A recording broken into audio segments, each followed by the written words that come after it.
The morning sun filtered through the oak trees surrounding my modest three-bedroom home in Meadowbrook Estates, casting dappled shadows across my garden.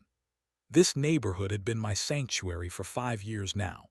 Neat houses with trimmed lawns, children playing in cul-de-sacs, and neighbors who generally kept to themselves, but waved hello on morning walks. I knelt beside the small memorial garden I had created in the corner of my front yard, adjusting the stone border around the roses and forget-me-nots. The weathered brass plaque caught the sunlight. In memory of Edward James Wilson, 1942-020. My grandfather had taught me everything about gardening. After my parents died, he raised me alone in his small farmhouse surrounded by the most incredible gardens. When cancer took him 3 years ago, I brought his gardening tools, his favorite plants, and his memory here. Every morning I spent time in this small tribute garden, feeling connected to him. The garden was modest, just 10 feet by 6, tucked neatly against the house with a small bench beside it. Nothing extravagant or against any rules that I knew of. The Meadowbrook Estates HOA had always seemed reasonable enough. I attended the occasional meeting, paid my dues on time, and complied with the seasonal decorating guidelines. Barbara Jenkins had been president for nearly a decade. She was efficient if somewhat cold, a former corporate manager who ran the HOA with businesslike precision. We had exchanged pleasantries at community picnics, but little more. The rules seemed straightforward. Standard restrictions on house colors, lawn maintenance, and property modifications. I had reviewed everything before installing the memorial garden 2 years ago and found nothing prohibiting it. The first hint of trouble came on a Tuesday in April. My neighbor Jane stopped by while I was tending the garden. "It looks lovely as always," she said, hesitating before adding, "but I should probably mention that Barbara and the architectural committee were taking photos of it yesterday while you were at work." I laughed it off. Perhaps they wanted to feature it in the community newsletter.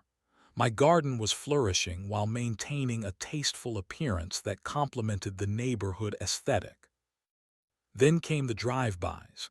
The HOA inspection car, a white sedan with the small neighborhood logo on the door, began passing my house with unusual frequency. Once I spotted Barbara herself, slowing down to study my front yard with narrowed eyes before driving away. Still, I dismissed the uneasy feeling growing in my stomach. My garden violated no rules. I had done my due diligence. The garden meant everything to me, especially now. The company where I had worked for 12 years had downsized 6 months ago. At 47, finding equivalent work was proving challenging. Each morning in the garden provided calm and purpose during a time when so much felt uncertain. It was more than plants and stones. It was my connection to stability, to memory, to the man who had taught me resilience. At the May community barbecue, I overheard a conversation that made my skin prickle. Barbara was speaking with 2 board members near the drinks table. "Selective enforcement is key," she said. "Make an example of one and the others fall in line." They noticed me approaching and abruptly changed the subject to summer planting recommendations. Something in their forced smiles sent a clear message. Trouble was coming. I just did not know yet that it was coming for me.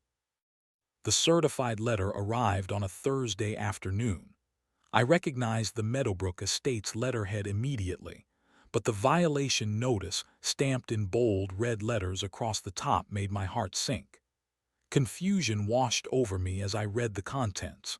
According to the notice, my memorial garden constituted an unapproved permanent structure that violated Article 7, Section 12 of the Covenants, Conditions, and Restrictions.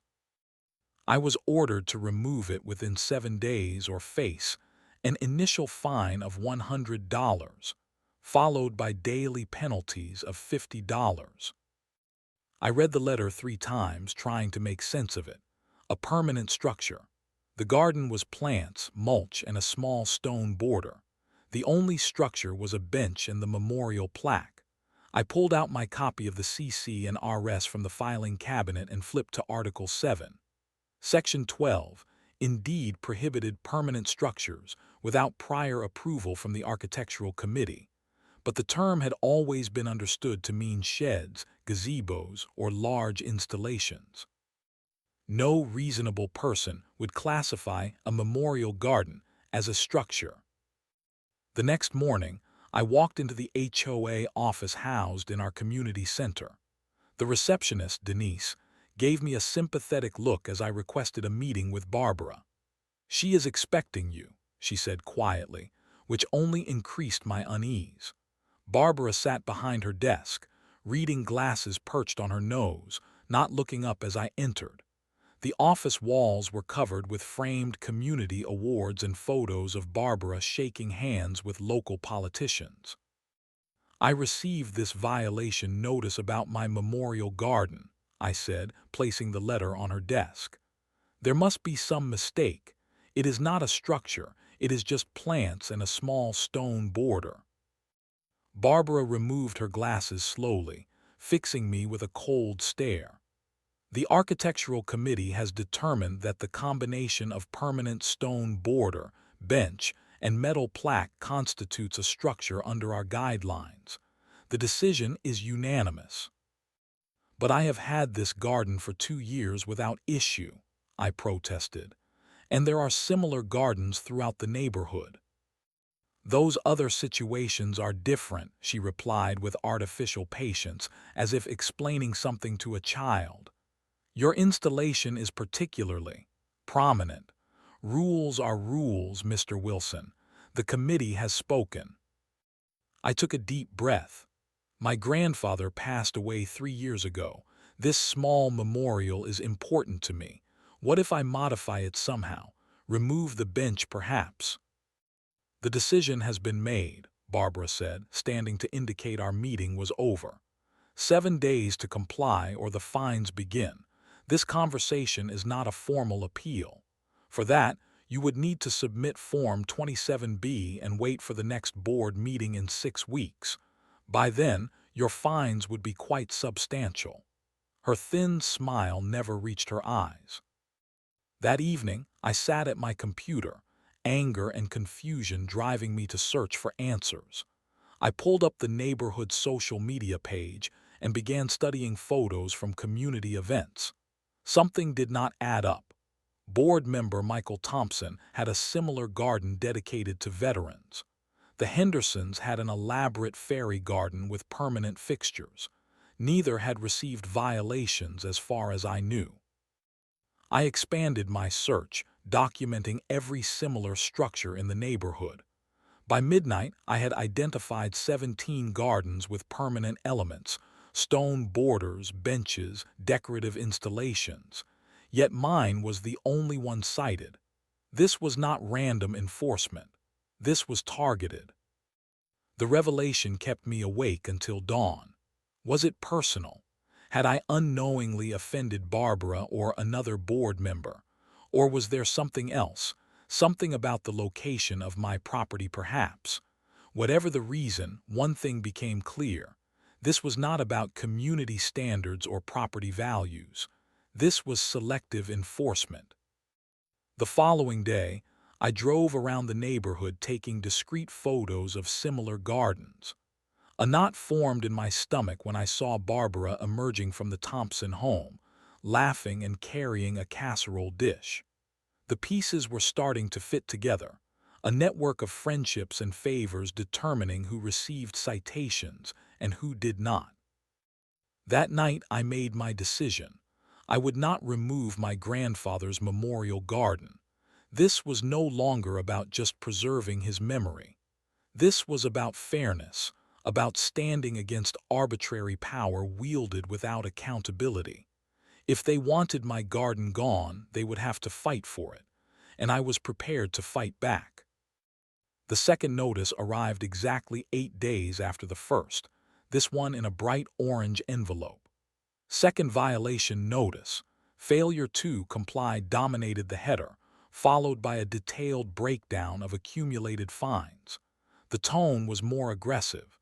the language filled with mentions of covenant enforcement procedures and legal remedies available to the association. A third paragraph mentioned potential property liens if the violation remained unaddressed. My hands trembled slightly as I calculated the financial implications. $100 initial fine plus $50 daily for 7 days equaled $450 already, a sum that stung sharply during my ongoing job search. I completed the official appeal form that same day, attaching a careful letter explaining the memorial nature of the garden, its modest footprint, and documented examples of similar installations throughout the neighborhood that had not received violations. The receptionist accepted my paperwork with a whispered "good luck," which did little to inspire confidence. The next board meeting was still 5 weeks away, during which time the fines would continue accumulating. The system seemed designed to force compliance through financial pressure before any appeal could be heard. 3 days later, I received a formal acknowledgement of my appeal, along with a third violation notice, this one threatening to send contractors to remove the garden at my expense if I did not comply within 14 days. The escalation was happening with alarming speed. My appeal had not even been reviewed yet, but the threats continued mounting. The following Tuesday evening, the HOA held its monthly information session. Though not a formal board meeting where decisions were made, it provided a forum for announcements and community discussions. I decided to attend, hoping to better understand the personalities I was up against. The community center meeting room was arranged with rows of chairs facing a long table where the HOA board sat like judges. Barbara occupied the center position, flanked by Vice President Richard Cole, a retired banker with a perpetual frown, and Secretary Diane Winters, who took meticulous notes while rarely speaking. Barbara commanded the room with corporate efficiency, moving briskly through announcements about summer pool hours and upcoming road repairs. When community discussion opened, I raised my hand and was recognized.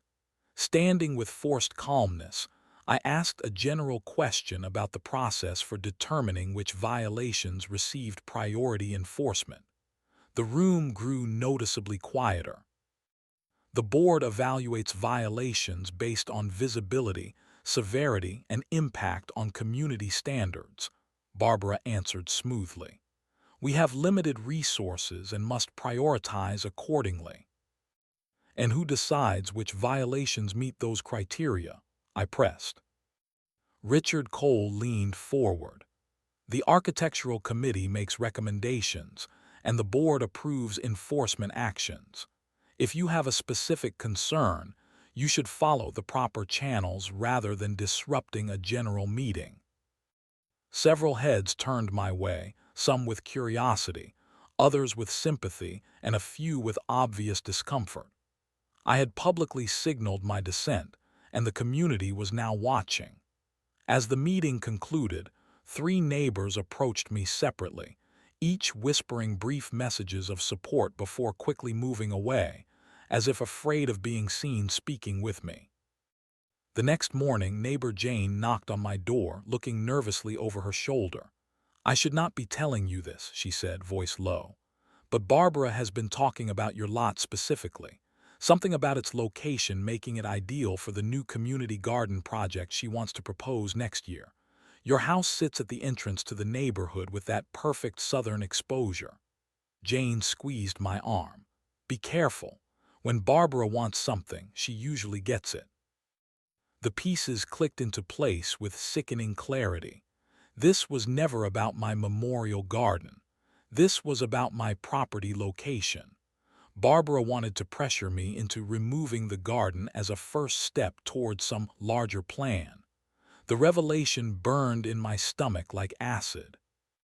That afternoon, a 4th notice appeared, not in my mailbox but taped to my front door for all neighbors to see.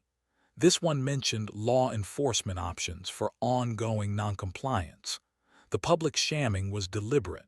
Through my window, I watched as neighbors slowed their walks to read the notice, then hurried away.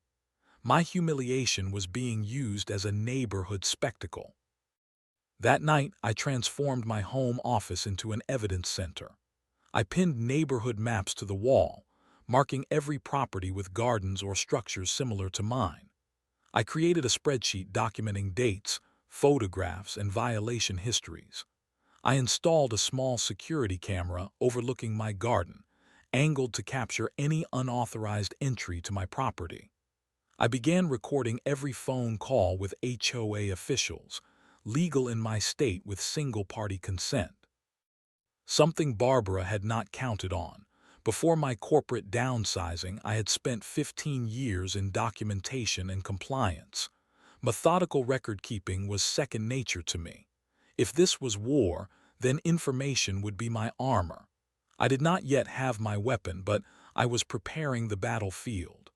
Barbara and her board had chosen the wrong person to intimidate. They just did not know it yet. Saturday morning dawned bright and clear.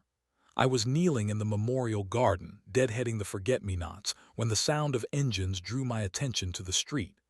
2 police cruisers pulled up directly in front of my house, light bars inactive but their official presence unmistakable. My heart began hammering against my ribs. Behind them, a white sedan parked, the HOA car. Barbara stepped out, clipboard in hand, her posture radiating satisfaction. 3 officers approached my walkway while Barbara lingered behind them, her face set in what she probably thought was a neutral expression. But I could see the triumph in her eyes. This was her power play, using law enforcement as her personal enforcement tool. My neighbors began emerging from their homes, first tentatively and then with obvious curiosity. Some had phones raised, recording the scene unfolding on my front lawn. I stood slowly, garden shears still in hand. One officer, seeing the tool, instinctively placed his hand near his belt. "Sir, could you put down the shears, please?" he asked. His name tag read Officer Dawson. I complied immediately, setting them on the garden bench. "Are you the homeowner?" Officer Dawson asked, while his colleagues positioned themselves on either side of him. "Yes, I am," I replied, struggling to keep my voice steady. "May I ask what this is about?" Officer Dawson glanced uncomfortably at a document in his hand. "We received a complaint from your homeowners association about a code violation that has gone unaddressed despite multiple notices. According to the complaint, you have refused to remove an unauthorized structure despite several formal requests." Barbara stepped forward then, unable to contain herself. "Officer, that is the structure in question," she said, pointing to my memorial garden. "As you can see, it clearly violates our community guidelines, and Mr. Wilson has ignored multiple notices. We have documentation of all communications." The officers looked where she pointed, confusion evident in their expressions. The youngest officer, barely hiding his disbelief, asked, "The garden. This is about a garden." "It is classified as an unauthorized permanent structure under our covenants," Barbara continued, her voice taking on the rehearsed quality of someone reciting memorized regulations. "The homeowner was given multiple opportunities to apply for proper approval or remove it. The neighbors had formed a loose semicircle around my property now. Mrs. Abernathy from across the street had her arms crossed, frowning at Barbara. The Henderson family whispered among themselves, their teenage son still filming with his phone. Officer Dawson cleared his throat. "Sir, do you understand the nature of the complaint against you?" My initial fear was transforming into something else, a slow-burning anger that actually steadied my voice. "I understand that the HOA has classified my memorial garden as an unauthorized structure. Yes. I have filed a formal appeal that has not yet been heard. The garden is a memorial to my grandfather who raised me. He passed away 3 years ago. I gestured to the small brass plaque. Officer Dawson leaned forward to read it, his expression softening slightly. Furthermore, I continued, finding strength I did not know I had, there are 17 similar installations throughout the neighborhood that have received no violations. I have documented each one with photographs and dates. This selective enforcement suggests this is not about community standards, but about targeting my property specifically. Barbara's face tightened. The other situations are different. Each property is evaluated individually. The senior officer, who had remained silent until now, stepped forward. "Ma'am, this appears to be a civil matter between the homeowner and the HOA. Law enforcement cannot enforce HOA covenants or remove private property based on HOA regulations. If the association wishes to pursue this matter, you would need to go through civil court procedures." Barbara's satisfaction cracked visibly. But the homeowner is in violation of legally binding covenants that he signed upon purchasing the property. Surely there must be. As my colleague explained, Officer Dawson interrupted gently but firmly, this is a civil matter. We cannot remove or destroy private property based on HOA rules. If the situation escalates to trespassing or other criminal matters, that would be different. But currently, there is nothing that requires police intervention. The neighbors were watching intently now, and I could feel the collective energy shifting. Barbara had overplayed her hand by bringing police into what was clearly an HOA dispute. Even those normally intimidated by authority could see the absurdity of police involvement over a memorial garden. Barbara's face flushed red as she realized her miscalculation. As the officers prepared to leave, she approached me directly, voice low enough that only I could hear her. "This could have been so much easier if you had just complied. The fines will continue, and we have other methods at our disposal. That garden will come out one way or another." The police departed after apologizing for the disturbance. As their cruisers pulled away, Barbara got into her car and left without looking back. The neighbors lingered, several approaching me with newfound courage. "That was completely inappropriate," Mrs. Abernathy said loudly. "Using police for a garden dispute. Ridiculous." Tom Henderson, a quiet man who rarely attended HOA meetings, shook my hand. "My father was a veteran. Your memorial garden honors your grandfather beautifully. This is not right." By evening, the neighborhood social media page was buzzing with discussion about the incident. Video clips circulated showing the officers' obvious discomfort with the situation. I sat alone in my living room, emotions cycling between humiliation, anger, and a strange new feeling, determination that had hardened into resolve. The public spectacle had been meant to break me, to force compliance through shame and intimidation. Instead, it had exposed Barbara's tactics for what they were. She had wanted to make an example of me. She had succeeded, just not in the way she intended. I had become a symbol not of the consequences of defiance, but of resistance to overreach. That night I could not sleep. The financial reality remained daunting. The fines were continuing to accumulate, and my savings were limited. Fighting this through conventional legal channels would be expensive, likely thousands of dollars I did not have. Barbara knew this.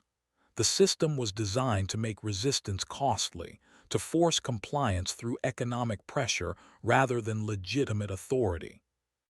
I stared at the ceiling, exhausted but alert. There had to be another way. I just had not found it yet.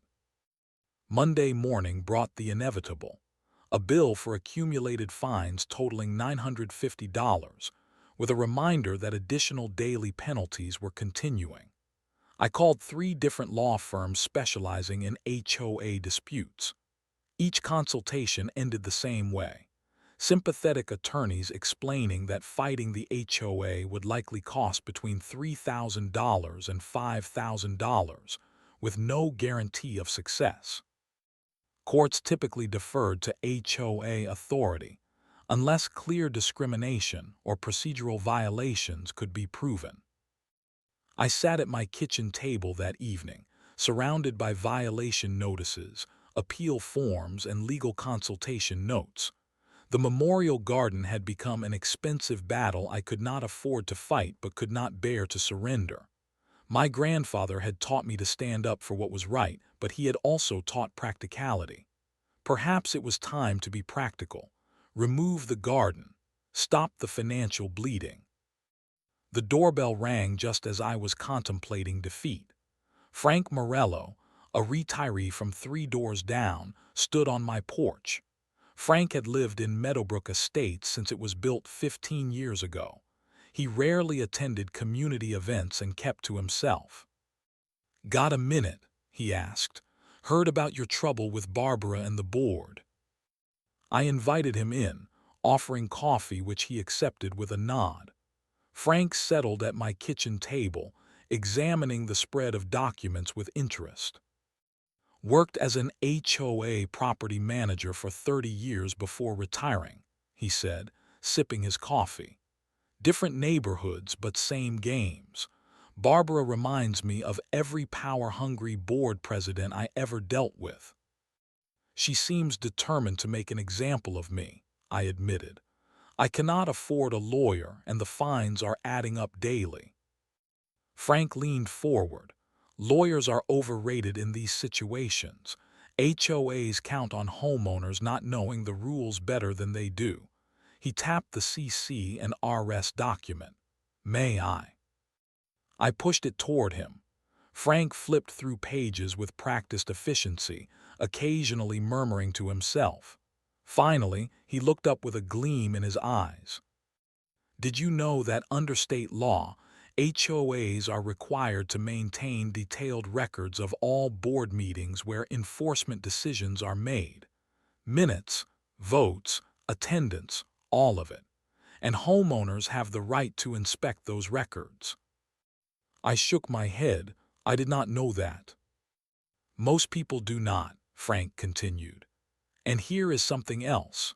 According to your own bylaws, Article 12, Section 4, enforcement actions must be approved by a properly convened board meeting with quorum present. Not by committee, not by the president alone, by the full board." My mind was racing now. So if Barbara has been initiating enforcement without proper board approval, it would invalidate the violations, Frank finished. "But there is more. Your bylaws require uniform enforcement. If they are citing you for something but ignoring others with similar situations, that is actionable." Frank spent the next 2 hours showing me exactly what to look for and how to request it. HOAs operated under both state regulations and their own bylaws, creating a complex web of requirements many boards failed to fully follow. Proper notice periods for meetings, documentation requirements, voting procedures, all potential weak points in Barbara's armor. Send a formal request for all meeting minutes where your property was discussed, all architectural committee recommendations, and all enforcement actions for similar violations over the past 2 years, Frank advised. They are legally required to provide these within 10 business days. Most HOAs get sloppy with paperwork. That is where you will find your leverage. The next morning, I drafted a formal information request, citing specific state statutes and bylaw provisions. I delivered it to the HOA office in person, asking Denise to sign a receipt confirming delivery. Her eyes widened slightly as she scanned the document. That evening, I received an unexpected email from the HOA attorney.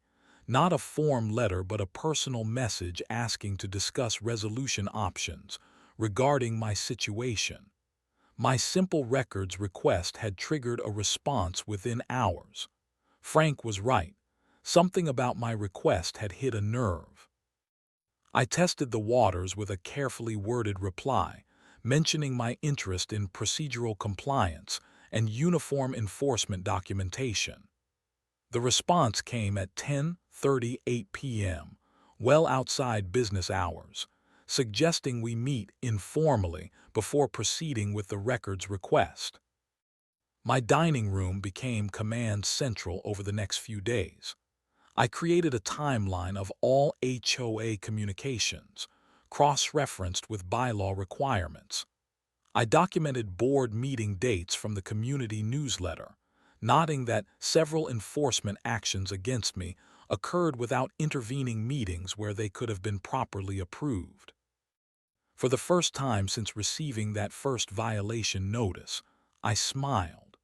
Barbara had been so focused on wielding power that she had neglected to follow the very rules that granted her that power. My grandfather always said that meticulous attention to detail separated professionals from amateurs. Barbara was about to discover she had chosen the wrong amateur to intimidate. I had found my weapon, not an expensive lawyer, but something far more powerful: their own rules, their own procedures, and their own failure to follow them. The battle was just beginning. The quarterly HOA meeting was scheduled for 7:00 p.m. in the community center.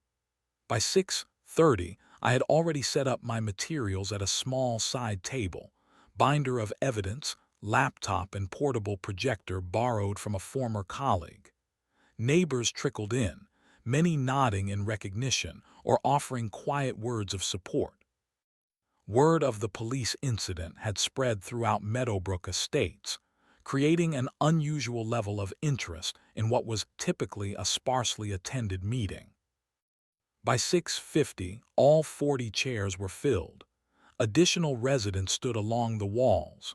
The room hummed with anticipation. I caught Frank's eye across the room.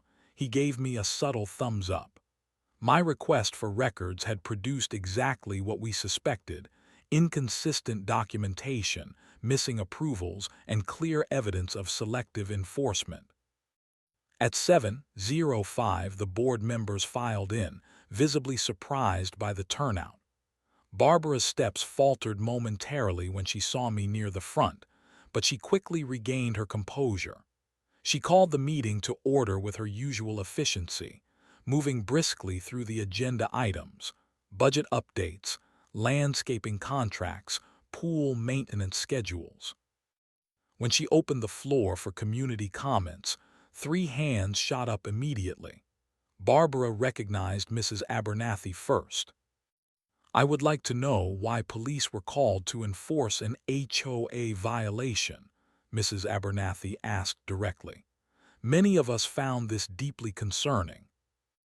Barbara's practiced smile did not waver. "The association pursues all available and legal methods of enforcement when homeowners refuse to comply with community standards. Now, if there are other matters to discuss—" "I have a matter to discuss," I said, raising my hand. Barbara had no choice but to recognize me with so many witnesses present. I approached the podium with calm determination, connecting my laptop to the projector. "I would like to address some procedural concerns regarding recent enforcement actions." My voice was steady despite my racing heart. The first slide appeared on the screen: a side-by-side comparison of my memorial garden and 7 similar installations throughout the neighborhood. As you can see, my property has been cited for violations, while identical features on other properties have been ignored. Barbara attempted to interrupt. "Those situations are different. According to Article 4, Section 7 of our bylaws," I continued, advancing to the next slide showing the relevant text, "enforcement must be uniform and consistent across all properties. Selective enforcement invalidates the action." A murmur ran through the audience. I advanced to the next slide, a timeline of violation notices juxtaposed with board meeting dates. 5 enforcement actions were taken against my property between formal board meetings. According to our bylaws, Article 12, Section 4, all enforcement actions must be approved by a properly convened board with quorum present. I requested minutes of meetings where these actions were approved. No such minutes exist. Richard Cole leaned toward Barbara, whispering urgently. Her face had grown increasingly rigid. Furthermore, I continued, state law requires HOAs to maintain complete records of all board decisions and make them available to homeowners upon request. My formal request produced incomplete documentation, suggesting these enforcement actions were initiated without proper authorization. Barbara stood abruptly. This meeting is adjourned. We can address individual concerns through proper channels. Point of order, Frank called from his seat, his voice carrying the authority of his decades in property management. According to your own bylaws, Article 9, Section 5, a meeting cannot be adjourned during examination of possible rule violations by the board itself. Mr. Wilson is presenting evidence of procedural violations that must be addressed. The room fell silent. Barbara stood frozen, clearly caught off guard. After a moment, she sat down slowly. "Proceed," she said tightly. My final slides revealed the most damaging evidence.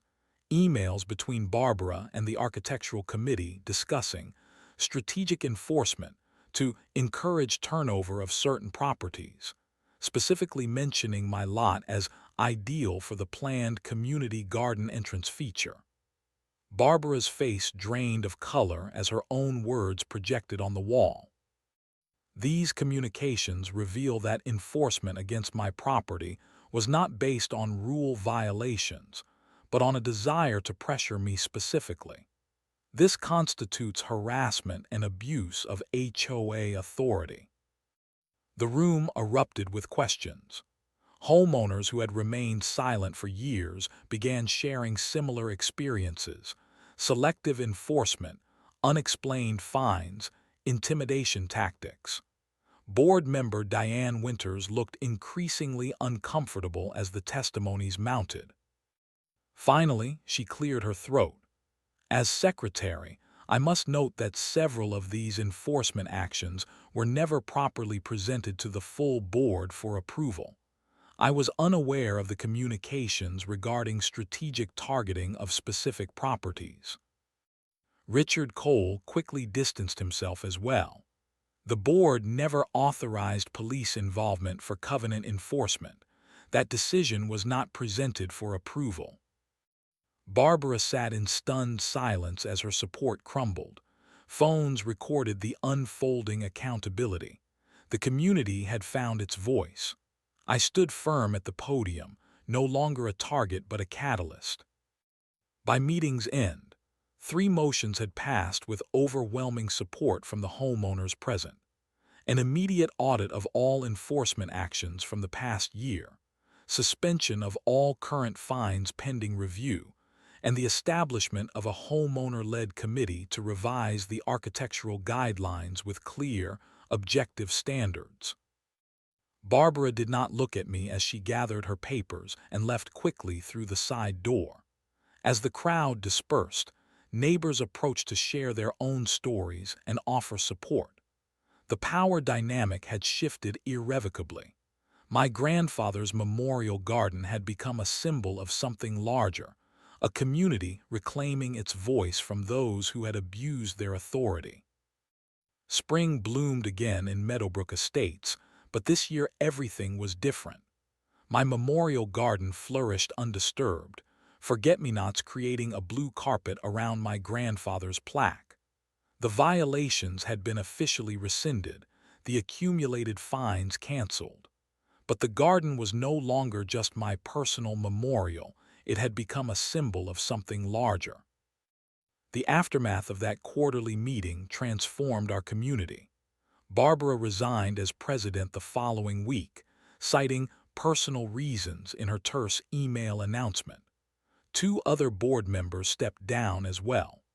The special audit revealed dozens of procedural violations, selective enforcement actions, and unauthorized decisions made without proper board approval.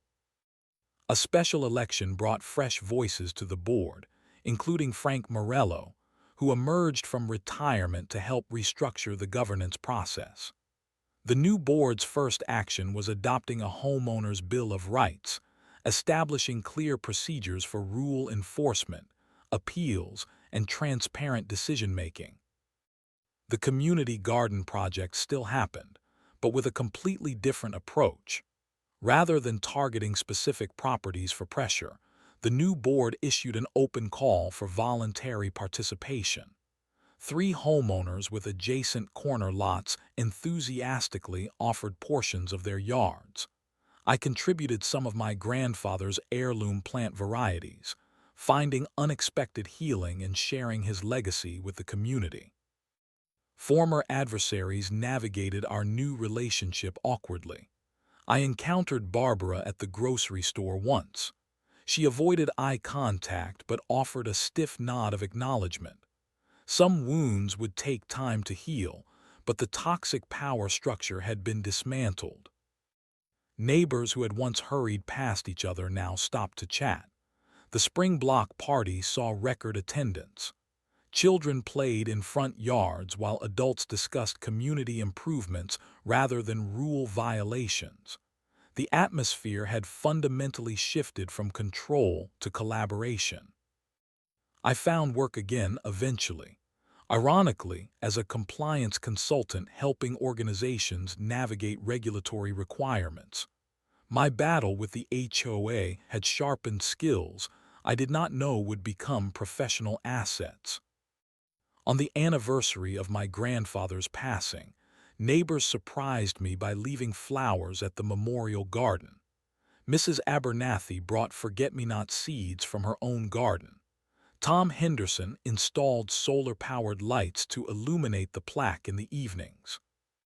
Sitting on the bench beside the thriving memorial, I reflected on how what began as a defense of personal memory had evolved into something more powerful. A reminder that communities function best when governed with transparency, fairness, and respect. My grandfather had always told me that gardens teach patience, persistence, and the importance of nurturing what matters. The brass plaque caught the evening light, but it was no longer just a marker of loss. It had become a testament to standing firm against arbitrary power. My grandfather had given me the courage to fight for what was right. In return, I had protected his memory and helped restore a community's voice. Sometimes the most effective weapon against injustice is not a lawyer or money or influence, but courage backed by knowledge, persistence, and the power of community standing together.